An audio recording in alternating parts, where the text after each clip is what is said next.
لو تناهيتم إلى سر الحياة وصنعتم كائنا حيا نرى. ہاں تو جاپان کی قوم جو ہے نا وہ کیا ہے, آرگنائز قوم, بالکل ابا کو نہیں مان رہی, نہ اما کی بات نہ ابا کی بات.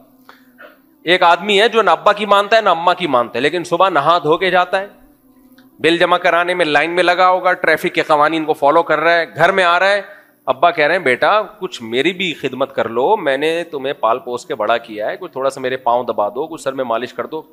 نو, انڈیویجولزم, میں آزاد, میرا جسم میری مرضی, میں صرف حکومت کے قانون کو فالو کروں گا, باقی نہیں. ابا کیا, اما کیا, بہن کیا, بھائی کیا, نہ. تو کتنا بڑا ظلم ہوگا. لوگ کہیں ماشاءاللہ بہت نیک, اب اسے کوئی تبلیغ والا آئے اور سمجھائے, جس کے کپڑے میلے ہوں, زاربن لٹک رہا ہو اس کا, اور وہ اس کو دروازے پہ نوک کرے یہ سمجھانے کے لیے کہ یار باپ سب سے پہلے, یہ تم غلط کر رہے ہو, اپنی ماں اور اپنے باپ کو عزت دو, اچھا انسان بننے کے لیے یہ ضروری ہے. اب کوئی تانا دے, یہ آ رہے ہیں شلوار قمیض والے ایسے آرگنائز آدمی کو سمجھانے کے لیے جو لائن میں ہمیشہ لائن میں ہوتا ہے اور سگنل کے قوانین کی پابندی کرتا ہے, اور جب بھی بات کرے گا ایسے ایسے جھکے گا. اس کو سمجھانے کے لیے کون آ رہا ہے؟ یہ آ رہے ہیں پاکستان سے. اور بھائی جو سمجھانے کے لیے آ رہا ہے نا وہ بڑے جرم سے روکنے کے لیے آ رہا ہے. یہ اگلے درجے کی چیزیں ہیں, لائن اور ڈسپلن وغیرہ. اس لائن کا اور ڈسپلن کا کرنا کیا ہے جب آپ بڑے بڑے ظلم کر کے بیٹھے ہوئے ہو؟ قرآن یہ کہتا ہے جو مجھے نہیں مانتا, سب سے بڑا حق اس کائنات میں انسان پر کس کا ہے؟ خدا کا ہے. جو میرے ساتھ شریک کرے گا یا میرا انکار کرے گا یا میرے پیغمبروں کو نہیں مانے گا, سب سے بڑا مجرم ہے وہ. اگر آپ جیپنیز کی یہ خاصیت دیکھتے ہو کہ یہ اتنے اچھے اور کھانا کھلاتے ہیں اور ڈیزاسٹر میں اتنے صدقے خیرات کرتے ہیں, تو حضرت ابو طالب سے زیادہ تھوڑی ہوں گے وہ. نبی کریم صلی اللہ علیہ وسلم کے سگے چچا ابو طالب جو لوگوں کو کھانا بھی کھلایا کرتے تھے, اور 3 سال نبی کریم صلی اللہ علیہ وسلم کے ساتھ گھاٹی میں رہے ابو طالب. اس سے بڑی وفا اور غیرت کی کوئی مثال ہو سکتی ہے؟ بھائی خاندان کے لیے کٹنے والے بھی دنیا میں بہت کم ہوتے ہیں, مشکلات میں چھوڑ دیتے ہیں.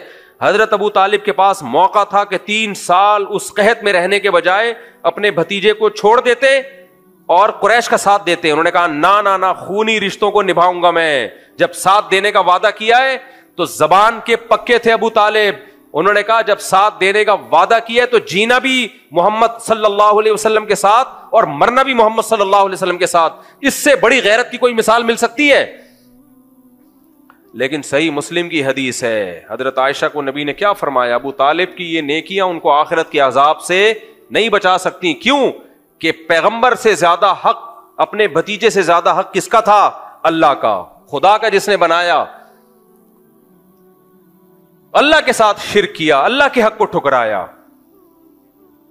اس لیے اسلام ریئلٹی کی بات کرتا ہے. بھائی سب سے پہلے کون تھا؟ سب سے پہلے تو اللہ ہے جس نے آپ کو پانی سے پیدا کیا. جب آپ پیدا ہوئے تو ماں کی چھاتیوں میں دودھ پیدا کیا, پھر آسمان سے بارشیں برسائیں, زمین سے تناور درخت پیدا کیے اور نہریں جاری کر دیں, کھلایا پلایا. جب بلوغت کی دہلیز پہ قدم رکھا اللہ نے نکاح کے لیے بیوی دی, اس سے اپنی خواہش پوری ہوئی, اس سے اولاد ہوئی. یہ ساری کی ساری نعمتیں یہ کس کی برکت سے ملی ہیں؟ کس نے دی ہیں؟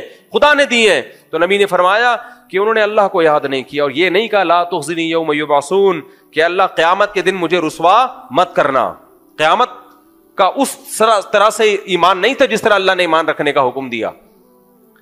تو اسلام نے بہت کلیئر کٹ بات کر دی ہے بھائی کہ سب سے بڑا محسن کون ہے؟ اللہ ہے. تو اس لیے یہ کافی نہیں ہے نجات کے لیے کہ آپ کے سڑکیں صاف ستھری ہوں اور آپ کے ملک میں امن ہو اور آپ رشوت نہ لیتے ہوں اور آپ نائس ٹو میٹ یو سے بات کرتے ہوں. اللہ پھر بھی قیامت کے دن فرشتوں سے چپیڑے لگوائے گا. سمجھ رہے ہو؟ یہ بالکل ایسا ہی ہے جیسے آپ اپنے باپ کی مانتے نہیں ہو اور انکار ہی کر دیا آپ نے اپنے باپ کا, بولا یہ جمشید صاحب میرے والد صاحب ہیں ہی نہیں, وہ ثبوت دے رہے میں تمہارا باپ ہوں. بھائی تم بغیر باپ کے کیسے آ گئے؟ پھر وہ آپ کے والد کہہ رہے ہیں کہ اگر میں باپ نہیں ہوں تو کون باپ ہے؟ آپ کا تو کوئی بھی باپ نہیں ہے, میں خود بخود پیدا ہوا ہوں. باپ کے تو سر پاؤں سے زمین نکلے گی کہ نہیں نکلے گی؟ جیپنیز تو خدا کا انکار کرتے ہیں ڈارون کی تھیوری کے مطابق. کہتے ہیں خود بخود ہوا ہے سب کچھ. میں نے تو وہاں گیا ہوں, میں نے وہاں دیکھا ہے, وہ پورا ڈارون کی انہوں نے تصویریں بنائی ہوئی ہوتی ہیں زمین پہ. اتنی جگہ میں گیا تو انہوں نے پوری کے پہلے یہ تھا, پھر یہ تھا, پھر یہ تھا, پھر ہوتے ہوتے بندر پہ لائے, بندر سے بن مانس زوم کو چھوٹا کیا تھوڑا سا, جمشید پہ لا کے ختم کر دیا انہوں نے. ایسے بنا ہے. خدا کو بہت غصہ آتا ہے بھائی. اللہ کہتا ہے واہ واہ واہ واہ واہ, ایسے بنا دیا. تم روبوٹ بناتے ہو, وہ اس طرح نہیں بنتا جو بے جان ہوتا ہے, اور جاندار انسان ایسے خود بخود بن گیا. تو آپ اپنے والد کا انکار تو کر کے دیکھو, اور انکار اس بیس پہ کرو کہ میں خود بخود آیا ہوں. باپ کہے گا بیٹا کوئی خود بخود نہیں آتا, ماں ہوتی ہے, باپ ہوتا ہے, پھر آتے ہیں. اور نادرا کے کاغذ دکھائے میں تمہارا باپ ہوں, ڈی این اے کروا کے ثابت کر دیا تمہارا باپ ہوں, آپ کو نہیں مانتا, اور پھر آپ کہہ رہے ہو کہ میں اچھا انسان ہوں کیونکہ میں صبح صبح روزانہ نہاتا ہوں, میرے جسم سے بدبو نہیں آتی, میں جب لوگوں سے بات کرتا ہوں اچھے اخلاق سے بات کرتا ہوں. تو باپ کہے گا بے وقوف کسی اور کو بنانا, میں تجھے اپنی جائیداد سے محروم کروں گا, تجھے وراثت سے محروم کروں گا, وراثت کھانے کے لیے آ جائے گا کہ یہ میرے باپ تھے, گھر سے نکال دوں گا میں تجھے, ٹھڈا مار کے نکالے گا وہ. پھر یہ لارے رپے نا کہ ڈسپلن, آرگنائزیشن اور اخلاق اور ملکی قوانین کو فالو اور ٹائم پہ ٹیکس دینا, باپ ان سے متاثر بولو نہیں ہو. بولا یہ منجن بیٹا کسی اور کے سامنے جا کے بیچنا, یہی کہے گا نا باپ. ماں بھی یہی کہے گی بیٹا منجن کسی اور کے سامنے بیچنا. خدا کافر کو قیامت کے دن نہیں بخشے گا, چاہے ہم اس کی تعریف میں زمین آسمان کے قلابے ملا دیں.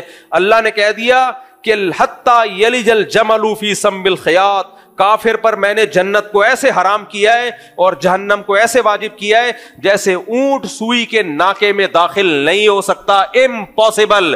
ایسے ہی کافر جو میرا منکر تھا, میرے پیغمبروں کا منکر تھا, اس وہ کسی صورت میں جنت میں داخل نہیں ہو سکتا, کتنے اچھے اعمال کر لے وہ, کیونکہ بہت بڑا جرم کیا. بھائی اللہ کی تو ویلیو ختم ہو گئی ہے دنیا میں. خدا بھی ہے, اس کی کیا اس کے احکامات ہیں, اس کو تو مانتے ہی نہیں ہے لوگ. تو اللہ کہیں گے پھر کیا کیا مجھ سے امیدیں لگاتے ہو.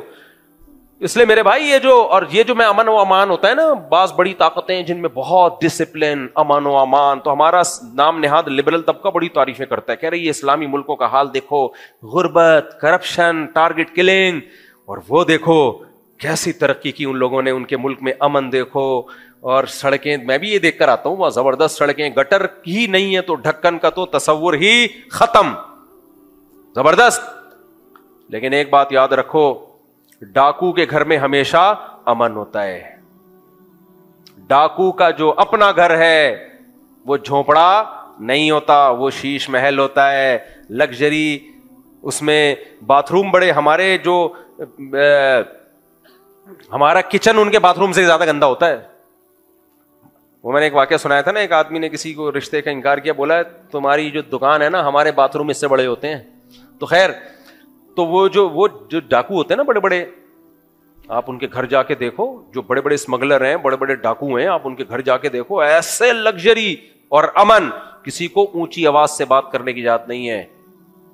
تو اس سے ظاہر پرست لوگ متاثر ہوتے ہیں, احمق بے وقوف لوگ, سمجھتے ہو. اب آپ گئے کسی ان کے گھر میں, وہ جو ہیں ہمارے ایک بڑے ہیں, ان کے گھر آپ گئے, پوری دنیا میں مشہور ہے کہ وہ ماشاءاللہ سب کو پتہ ہی ہے کس کی بات ہو رہی ہے. اب آپ جب ان کے گھر میں گئے تو آپ نے دیکھا, بے یار ہم تو سمجھتے تھے یہ چور ہیں, لیکن ان کے گھر میں دیکھو یار, سونے کے نلکے لگے ہوئے ہیں, کہیں سے فرش ٹوٹا ہوا نہیں ہے, سیوریج کا اتنا بہترین نظام, واش روم بند ہونے کا کوئی چانس ہی نہیں ہے, اور ملازمین سارے ٹائم پہ آتے ہیں, ٹائم پہ جاتے ہیں, ان کو تنخواہیں بھی ٹائم پہ ملتی ہیں, اور ان کے گھر میں کوئی اونچی آواز سے بات بھی نہیں کر سکتا, ایسا اچھا ماحول. اور لوگ کہتے ہیں یہ ڈاکو ہے. بھائی کیسے بے وقوف لوگ ہیں. اور بھائی ڈاکو ہے تبھی تو اس نے سب کو لوٹ لاٹ کے اپنا گھر بڑا ٹائٹ خاندانی قسم کا بنا لیا ہے. نہیں ہے میرا خیال ہے بات. پوری دنیا میں ابھی غزہ میں جو کچھ ہو رہا ہے, آپ اتنے نیک ہو تو روک لو نا آپ اسرائیل کو. ساری دنیا نہیں دیکھ رہی کہ بھوک سے بچے مر رہے ہیں, کوئی ہے رونے والا؟ ان بڑی قوت بڑی طاقتوں میں کوئی ہے ان پہ رونے والا؟ تقریریں کروا لو آپ ان سے, nice to meet you, thank you thank you. ابے کیا وہ انسان کے بچے نہیں ہیں جو, خدا کی قسم میں نے تو وہ ویڈیو دیکھنا چھوڑ دی ہیں, آدمی کی نیندیں اڑ جاتی ہیں, نیندیں اڑ جاتی ہیں انسان کی. ڈپریشن میں جا رہے ہیں لوگ, وہ جو بچوں کی بھوک سے مرنے کی ویڈیوز آ رہی ہیں. تو یہ کون ہے اس کا ذمہ دار؟ یہ اسلامی ملکوں نے کیا ہے یا ان بڑی طاقتوں نے کیا یہ حال؟ یہ بڑی طاقتوں نے کیا, اور چپ بیٹھے ہوئے ہیں, چپ بیٹھے ہوئے ہونے دے رہے ہیں. سب کو پتا ہے ناجائز قبضہ ہے. یونائٹڈ نیشن کی درجنوں قراردادوں کو اسرائیل ان کی دھجیاں اڑا چکا ہے. سب کو پتا ہے کہ حرام اور ناجائز قبضہ ہے. بولے نا اگر بہت اچھے ہیں تو صرف 2-4 بیان داغ دیتے ہیں. ابے بھائی وہ ویسی مدد کرو جیسے یوکرائن کی مدد کر رہے ہو تم سب مل کے. رشیا چھوٹے سے ملک یوکرائن کا کچھ نہیں بگاڑ پا رہا. کیوں نہیں بگاڑ؟ اتنی بڑی طاقت ہے. یوکرائن پہ کتنے حملے کیے ہیں, یوکرائن کا کچھ نہیں ہو رہا. کیوں؟ پورا یورپ یوکرائن کی مدد کر رہا ہے, منہ سے ہوائی فائر نہیں کر رہا. لیکن ادھر فلسطین کا مسئلہ ہے تو منہ سے فائرنگ ہو رہی ہے. اور دیکھو حشر کیا ہو رہا ہے. تو اس لیے میرے بھائی جتنے بھی بڑے بڑے ڈاکو ہیں نا, افریقہ میں جا کے دیکھو کیا ظلم ہے. سونا نکل رہا ہے, ہیرے جواہرات نکل رہے ہیں, لیکن جن کانوں سے سونا نکل رہا ہے نا ان کے قریب لوگ سبزیاں پتے ابال کے کھا رہے ہیں. سمجھ میں آ رہی ہے کہ نہیں آ رہی بات؟ یہ بڑی طاقتیں وہاں پر امن قائم نہیں ہونے دیتی, کیونکہ ان کو پتا ہے جس دن یہاں امن قائم ہو گیا ان کے وسائل یہی لوگ استعمال کریں گے. نہ ہم بڑے ڈاکو ہیں, ہم نے اپنے ملک میں بدامنی نہیں پھیلانی, تاکہ مفتی طارق مسعود جب آئیں بولیں نائس ٹو میٹ یو, کیا خوبصورت. لیکن مفتی طارق مسعود جاتا ہے, اوے یہ مفتی طارق مسعود نکال دینا. دنیا بے وقوف بنتی ہے میرے بھائی ان بڑے بڑے ڈاکوؤں سے. ہم الحمدللہ بے وقوف, ہمیں اللہ کا بڑا فضل ہے, ہم مومن ہیں. ہم جھونپڑے میں مر جائیں خدا کی قسم ایمان کے ساتھ, کیونکہ اس ایمان کی برکت سے ہمیں یہ پتا چل گیا کہ صحیح کیا ہے اور غلط کیا ہے. یہ ہمیں پتا چل گیا ہے. تو یہ جو ہمارے ملکوں میں بدامنیاں اور غربت اور مہنگائی, یہ بھی انہی بڑے ڈاکوؤں کی برکتیں ہیں. مودی نے ہم پہ اٹیک کیا, جواب میں ہم نے تماچا مارا ہے تو رکا ہے وہ. اگر یہ ہم اٹیک کرتے پہلے, دنیا ہمیں چھوڑتی؟ بولو. وہ بھارت ہے, وہ جو مرضی کر لے بھائی. اس نے تجربہ کر کے دیکھ لیا, پہلے ڈرون مارے پھر میزائل مارے, دنیا چپ, کوئی آواز اٹھانے والا نہیں ہے. بول رہے مسلمانوں کا ملک ہے, مرنے دو. یہ بڑے بڑے جو ہوتے ہیں نا یہ باتیں کرنے والے کہنے مرنے دو, ان کا خیال تھا مار دیں گے. ہم نے جب اٹھا کے 2-3 چپیٹے پھوڑے ہیں فوراً ساری طاقتیں آ گئی, امن کے ایوارڈ لے لیے انہوں نے. ہم نے دنیا میں, ان کو پتا تھا یار اتنی امید نہیں تھی کہ ایسا چپیٹا لگے گا, ایسا چماٹا پڑے گا, ہمیں ایسی امید نہیں تھی. اب بیچ میں کود گئے. پہلے ہم کہہ رہے تھے بھائی رکواؤ, کوئی مان رہا تھا ہماری بات؟ تو یہ میرے بھائی یہ سڑکیں وڑکیں گٹر کے ڈھکن دیکھ کے ان ملکوں کے, اور خوبصورت لائٹیں اور اتنا امن اور ڈسپلن, اور وہاں پہ جو ہے بوڑھوں کی کیئر, ٹھیک ہے نا, کچھ تو ڈرامے ہیں. ایک ملک میں گیا, وہاں ایک آدمی کو ذرا سا کچھ ہوا, ذرا سا ہوا, فائر بریگیڈ بھی, پولیس موبائل بھی اور ایمبولینس, تینوں ایک دم. میں نے کہا بھائی بندہ کو کچھ ہوا نہیں ہے, اور تو انہوں نے کہا کہ یہ تینوں اس لیے آئے ہیں کہ پھر یہ حکومت سے پیسے لیں گے. ابھی یہ کیا میں ڈیٹیل میں جاؤں, خیر. تو اس لیے اللہ کی نظر میں میرے بھائی اچھائی اور برائی کا کرائٹیریا تھوڑا ڈیفرنٹ ہے. انسانوں کے ہاں اچھائی اور برائی کو ناپنے کا معیار تھوڑا ڈیفرنٹ ہے. بہت سے آج جو آپ کو تبلیغ والے بے یار و مددگار نظر آ رہے ہوتے ہیں نا, سادہ کپڑوں میں بغیر اس طریقے گھوم رہے ہیں جنگلوں میں ادھر ادھر, لوگ ان کا مذاق اڑاتے ہیں, کہتے ہیں یہ جائیں گے جاپانیوں کو سمجھانے کے لیے. یہ میں نے یہاں سے شروع کیا تھا نا, یہ جائیں گے کس کو سمجھانے کے لیے؟ اتنی ترقی یافتہ قوم کو. میرے بھائی یہ ترقی یافتہ نہیں ہے, لیکن ان کو یہ پتا ہے کہ اچھا بننے کے لیے سب سے پہلی شرط کیا ہے, وہ ایمان ہے. تو یہ اس کی جاپانیوں کو بہت ہی زیادہ ضرورت ہے, ان کو تو زیادہ ضرورت ہے, کیونکہ وہ یہ سمجھ بیٹھے ہیں. اچھا جاپان جو اب اتنا نیک بنا ہوا ہے, ایٹم بم جاپان پہ کس نے مارا تھا؟ مسلمانوں نے مارا تھا, امریکہ نے مارا تھا. اور مارا کیوں تھا؟ جاپان کی بدماشی کو روکنے کے لیے. پوری دنیا فتح کرنے نکلا تھا, اتنے لوگوں کو کاٹ دیا تھا نا اس نے. پہلی جنگ عظیم انہوں نے لڑی ہے, مسلمانوں نے لڑی ہے. جتنا انسانوں کا قتل عام ہوا ہے پہلی جنگ عظیم میں, وہ بھی یورپین نے. دوسری جنگ عظیم وہ بھی یورپین, یہ انگریز تھے. اور اس کے بعد جو ایٹم بم چلایا وہ کس نے چلایا؟ کافروں نے چلایا. سارے تو انسانیت کے قتل. اور پھر جو آسٹریلیا میں جا کے دیکھو, اور ریڈ انڈین کو مارا, ملین کروڑوں میں تعداد ہے ان کی. افریقہ سے غلام بنا کے لاتے تھے, 80% ان غلاموں کو مار کے سمندروں میں پھینک دیا انہوں نے. اور جب وہ بالکل ہی واٹ لگ گئی تو پھر غلاموں کو آزاد کرنے کی تحریک چلا کے صحرا لے لیا کہ غلاموں کو آزاد. کس نے تحریک چلائی ہے؟